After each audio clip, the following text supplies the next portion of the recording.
Hello everyone. In the first part of electron transport chain and oxidative phosphorylation, we have already seen the details of electron transport chain and how the electrons are transported through this electron transport chain and the pumping of protons. In this part, we will see how the electrochemical gradient is generated due to the pumping of the proton. Then we will see chemiosmotic theory, that is related to oxidative phosphorylation. Then we will see the structure and function of ATP synthase, and we will see how ATP is synthesized. So let us start. When the electrons are transported through the electron transport chain, it is accompanied by pumping of proton across inner mitochondrial membrane, that is from the matrix to the intermembrane space.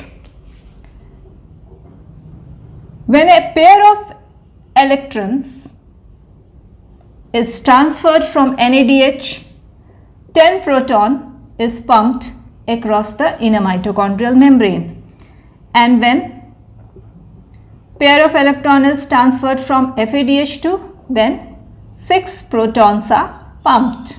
Due to this pumping of proton, there is more protons in the intermembrane space compared to the matrix. Hence, there is the difference in pH. pH is more in the matrix compared to the intermembrane space. Suppose in the matrix pH is 8 and in intermembrane space it is 7. So, there is a pH difference. Thus, we can say pH gradient is generated. Proton is positively charged. So, due to the pumping of protons inside, that is in the matrix, it is negative, and outside, that is in the intermembrane space, it is positive. Thus, also voltage gradient is generated. This pH gradient and voltage gradient together is known as electrochemical proton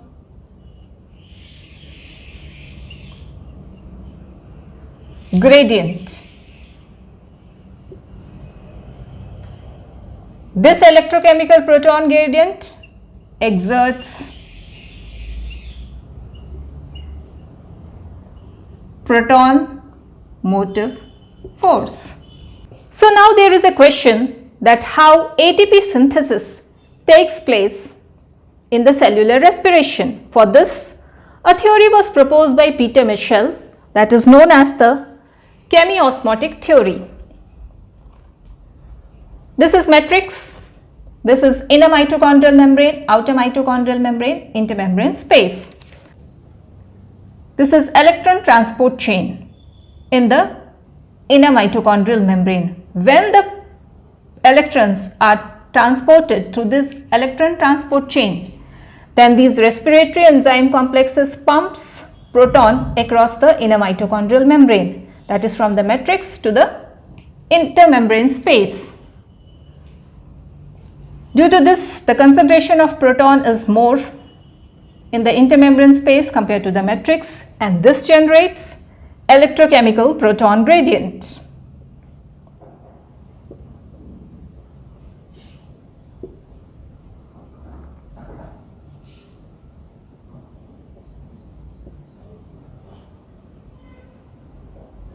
This electrochemical proton gradient exerts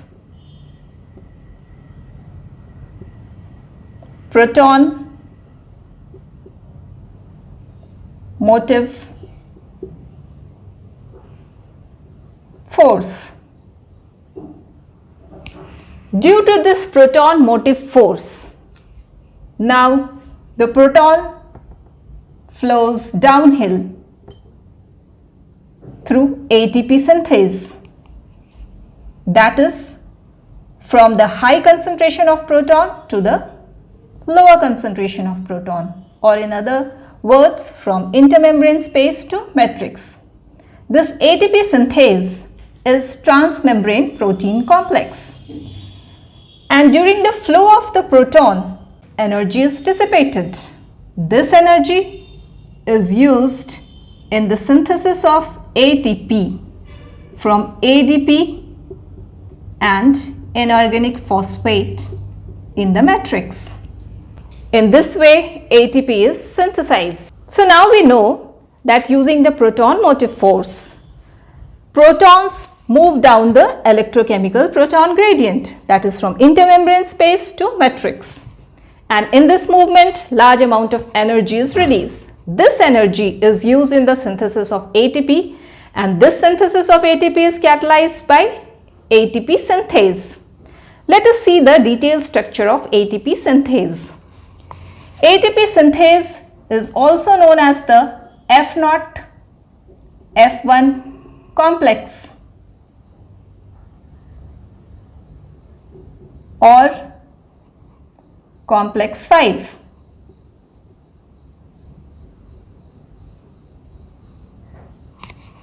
It has two components, F0 component and F1 ATPs. This F0 component has 9 to 12 C subunits, 1 A subunit and 2 B subunit. This C forms the disc-like structure F1 ATPs. This F1 ATPs has 3 alpha, 3 beta subunit, 1 gamma subunit, 1 delta and 1 epsilon.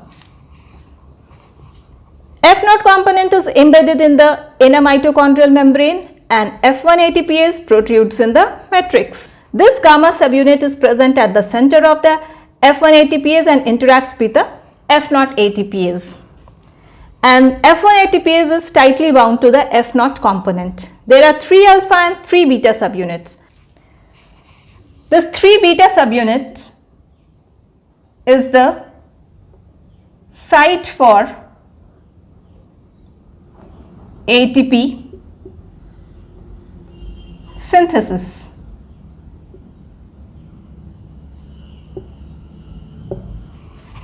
Now let us see how the ATP synthesis take place. The mechanism is binding chain mechanism given by Paul Boyer. As the proton moves from intermembrane space to matrix down the electrochemical proton gradient, energy is released. This released energy causes the rotation of the C disk and the gamma subunit. Gamma subunit is present at the center of the 3 alpha and 3 beta subunits. But these are fixed. These doesn't rotate. Due to the rotation of the gamma subunit, there is the change in the conformation of the 3 beta subunits. These beta subunits are the site for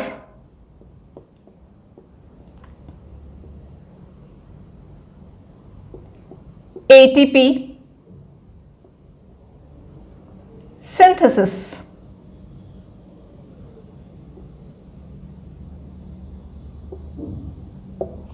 This is the cross section of beta subunit. Beta subunit is the site for ATP synthesis. 3 beta subunits are present, beta 1, beta 2 and beta 3, and gamma subunit is at the center. Initially, beta 1 has open conformation, beta 2 has tight conformation and beta 3 has loose conformation. Open conformation of beta 1 does not have the affinity for any nucleotide, so it is empty. And to the loose conformation of beta 3, it has the affinity for nucleotides, so ADP and inorganic phosphate comes and binds. and to the tight conformation of the beta 2, ATP is present because it has the highest affinity for nucleotide. As the gamma subunit rotates, conformation of these subunits changes. Now beta 1 has loose conformation, beta 2 has open conformation, and beta 3 has tight conformation. To this loose conformation, because it has the affinity for nucleotides, ADP and inorganic phosphate comes and bind.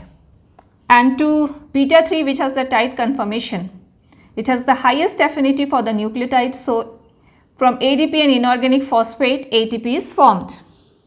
Beta 2 has open conformation. Earlier it had tight conformation. So ATP is present at the open conformation of the beta 2, but it does not have the affinity for nucleotide, so ATP is released.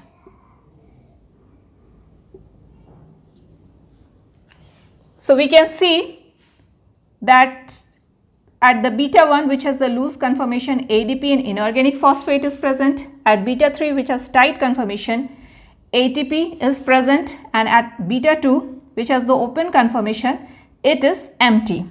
O is for open, L for loose, and T for tight. So in this way, as the gamma subunit rotates, the conformation of beta subunit changes from open to loose to tight to open, and in this way cycle goes on and ATP is synthesized and it is released from beta subunit. This shows how, using the proton motive force, the synthesis of ATP takes place in ATP synthase. So this is all for today's video. In the next part, we will see about the inhibitors of electron transport chain, uncoupling agents, and also we will calculate the total ATP that is synthesized in the complete oxidation of one molecule of glucose. If you like this video, please hit the like button, share it, and subscribe my channel. Thank you.